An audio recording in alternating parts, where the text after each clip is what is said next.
Greetings and welcome to the Transform Podcast. I'm your host, Christopher Anastasio. It is Friday, August 19th, 2022, and this is episode 81. Welcome back to the podcast, guys. We just published episode 80 yesterday as we crossed over into the 80 block. Super excited about that as we head towards the 100th episode, the centennial episode. That episode that we published yesterday, guys, just to give you a quick plug on it, basically all about context. Being, when you publish content and you're working on different platforms, being contextually relevant to that platform, respecting that platform and its atmospherics and its rules and regulations and its unspoken slang and so on and so forth. I mean, it's hard to perfectly define, but you get a feel for it. You use these platforms long enough and you get a feel for them. So knowing that, feeling that, sensing that, and being contextually relevant is super, super important. So check out episode 80 when you guys get a chance. That came out yesterday on the 18th. Today, guys, this is actually probably going to be one of the more boring episodes for you guys. Like especially if you know this already, you might even just skip this whole thing, which I'm only half serious about.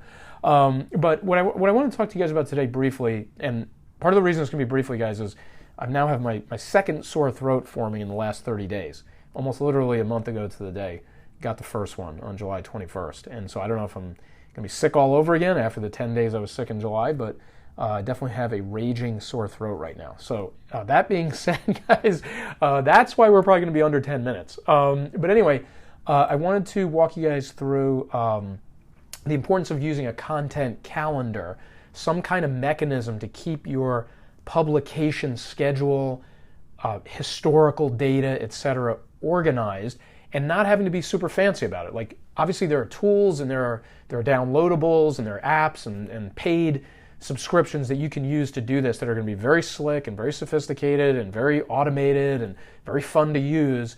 But if you guys are like, look, I just need to organize my stuff and I need it fairly, searchable, findable, etc., but I can't spend any money, or I don't want to spend any money. I want to just use the tools I have on my desktop, my laptop, whatever, my phone. I would just say, use a spreadsheet. And quite frankly, it's how we run things at Transform in terms of, some of the basic client relationships that we have, where we're posting, on a routine basis, maybe not the most intense basis. And we can track this fairly easily, very easily, with a spreadsheet. Okay, so what I just wanted to walk through for you guys, not only kind of just laying that out there, the importance of doing it, but also just kind of walk you through literally column by column how we set it up and why we have certain data points in there. But I will just linger for a second on why you need to do this. If you've been in this game long enough, if you've been posting long enough, you know that after you've posted for about a month or two, now you start to forget. What did I post last month? Did I ever post this thing before? Did I ever post this graphic before? Did I ever use this creative? Did I ever use this hook? Did I ever say this message? When did I say it? Did I say it last month, the month before, last year? You get the point. It's easy to lose track, of where your stuff is and when it was used, that you're not going to find by looking through the actual platform. You're not going to go into LinkedIn and scroll for 500 hours trying to find something you posted last year. It's just not practical. You'll never want to do that. Trust me. It's just not the way to go. So you need something that kind of brings the information together and organizes it accordingly. Okay, so how do we set up our content calendar at Transform? I'm going to go across the board. So right at the top, we have the categories of things that we're creating for a client. Blog articles, social media posts, emailers. We know how many we're supposed to do for that month, and we have a column marking off how many we have done. So we can see as the month goes on, okay, we were supposed to put up 4 blog posts, 1 a week. We have done 3 of them. That means we have 1 more blog to write. Super simple. Okay, so it's a little tracking matrix for your deliverables, for actually creating your deliverables. Okay, now in the main table, left to right, the first column, we have a number column. That number column just tracks that number of posts. Is it the first, second, third, fourth, fifth, sixth of the month, whatever the case may be. It just goes right down the line sequentially, and you can quickly see, like, oh, this post we're putting up on August 19th is the 7th thing we've put up this month, or it's the 5th thing that we've put up this month. Okay, so you just have that sequential numbering down that first column. The next column is the date that you posted it. So you can quickly see, going in a descending order, the first date at the top, August 1st, all the way down to August 31st. depending on which dates you're posting, and you've got that date in there, and you can see like, okay, on that date we posted that. I can go into, let's say, the corresponding platform, go into LinkedIn, go to that date, and boom, I found exactly what I'm looking for that particular post. Okay. The third column, we have a type column. So in that column, we're saying what kind of post we're making, or what kind of thing we're making. Is it a blog article? Is it an emailer? Is it a text post that has a link to a website? Is it a text post that has a graphic?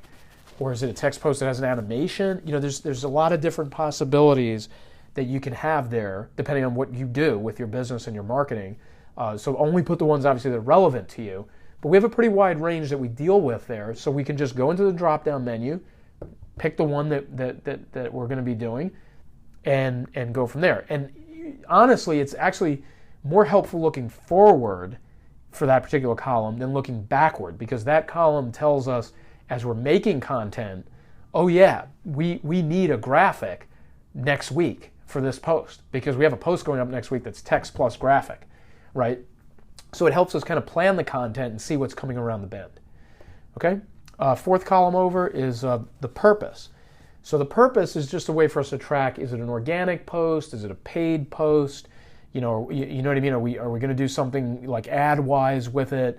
Okay, so honestly, it might be one of the more extraneous columns that we have, but we just like to show if we're running it as an organic piece of content, or let's say maybe we're going to boost the post, so now it becomes essentially an ad, or that type of thing. Okay. Next column over is status, and we just have a few statuses. Is it in progress, meaning it hasn't reached even a final draft form. So it's either an idea in somebody's head, or it's starting to be drafted, but it's not really finished being drafted. That would be in progress. Then the next phase is drafted, meaning there is a completed draft, ready to go to be submitted to the client or whatever. The third phase is approved, so the client approved it. And by the way, we color code these. So when you get to approved, you have like a green shading. Okay, so the client approved it, it's ready to go up on that date, and then posted. We know that we posted it, it's grayed out, we're on to the next one. Okay, so this is just a way for you guys, if you're running your own show, to kind of quickly see, like, do I have any reds? Do I have any drafts going? Do I have any greens? Like, did I approve my own draft? Or let's say one of my workers gave me a draft and I approved it. Or is it posted and I'm ready to move on to the next one? Okay, we have a column after status called vertical, and this is if in your business you have different points of emphasis. Let's say you're a tax firm, so you have, is it about tax preparation? Is it about tax audits? Is it about tax resolution? Right? You might have some major verticals that you want to make sure you balance out the messaging, or maybe you have an entire month you're just going to talk about, let's say, tax resolution.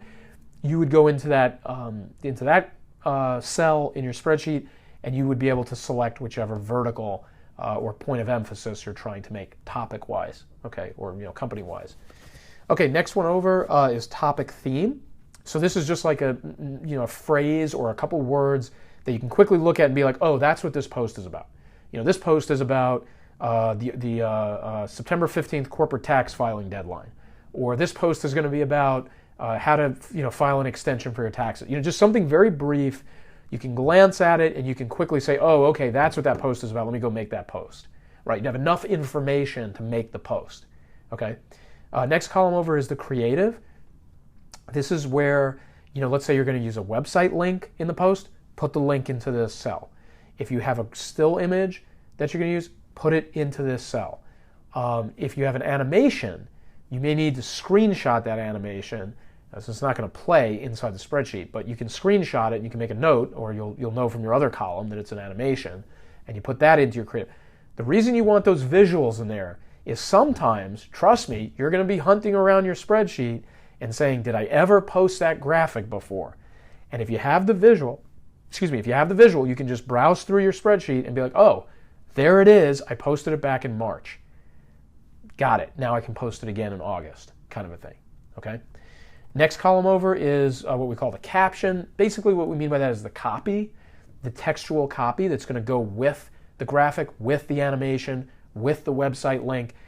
And honestly, guys, I'm not the biggest fan of spreadsheets in Excel, so when there's a lot of text in a cell, it looks kind of clunky to me. It's kind of, a little bit intimidating. When I think of a lot of text, I think of like Microsoft Word. But trust me, it's helpful to put it here. Even if it looks kind of awkward or it makes the cell really huge if you have a long post, it's helpful because it's all in one place. I mean, if for no other reason, you don't want to say like, oh, I've got all the elements of the post here, but I don't have the words. Now I got to go find the words. Now I got to go dig up the post somewhere else. Now I got to go to a separate drive or a separate folder. It's just nice to have the words there. So you can just double click inside the cell. Now you're kind of working with the text itself, and you're kind of out of the Excel, framework a little bit there, and you're really just working with the words.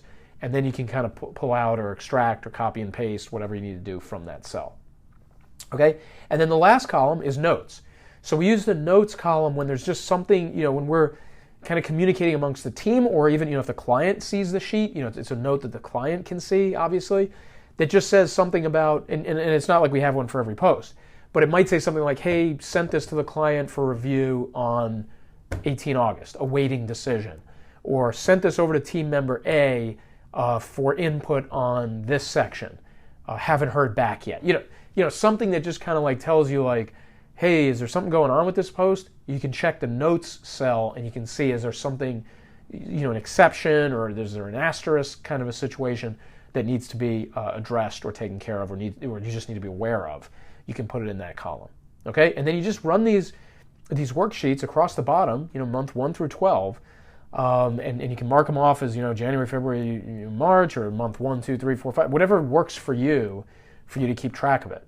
Okay, and then of course as you go through different years, as we get ready to do 2023, we will create another spreadsheet, obviously using the exact same template, and we'll change out that date, and then we just use it the exact same way for 2023. And you have one for each year as you go year by year by year. You have a nice little library of the content that you've put up and how you've put it up and what creatives you used and what words you used and what messaging you used, and on and on and on.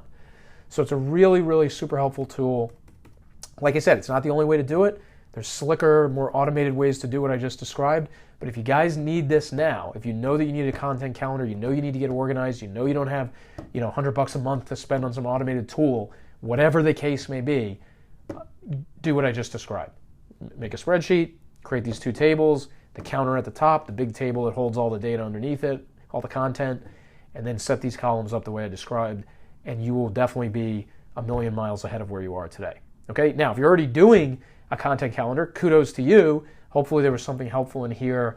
Maybe there's a data point that you don't normally use or you haven't used before that you can benefit from what I talked about here today.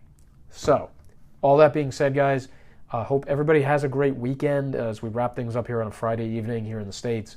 Hope everybody has a great weekend. Not many more summer weekends left, so it's a little bit depressing from my perspective personally. But yeah, hope you guys have a great weekend. Next week we'll be back with episodes 82 and 83.